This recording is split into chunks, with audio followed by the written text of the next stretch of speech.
আমি হচ্ছে হেল্পার। আচ্ছা, আপনি হেল্পার। এটা কিন্তু ভালো বলেছেন। যদি তোরে ডাক শুনে কেউ না আসে, তবে একলা চলো রে। ঠাকুমা, এখন কি বেসনটা ফাটানো হচ্ছে? হ্যাঁ, এখন আচ্ছা বেসন ফাটানো। আচ্ছা আচ্ছা।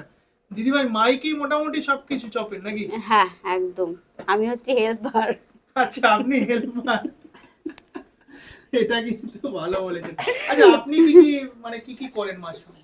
মার সাথে বলতে সকাল হলেই আমাকে, মানে 8টা হোক, শীত হোক, বর্ষা হোক, মানে বাজারে। বৃষ্টি হোক, যাই হোক, আমাকে বাজারটা করতেই হবে একদম। রোজকার বাজার রোজ। আচ্ছা আচ্ছা, মানে ওই একদিন বাজারে করে না না, চপ ওরকম না, কিছু একদমই করেন? নয়, একদমই না, রোজকার বাজার রোজ। আচ্ছা, এটা তো মানে বেসনটা ফাটানো হচ্ছে, আর কি কি দেওয়া রয়েছে এর মধ্যে? আর নুন আছে, আচ্ছা আর একটু বেকিং সোডা আছে। ঠাকুমা, বয়স কত হলো তোমার?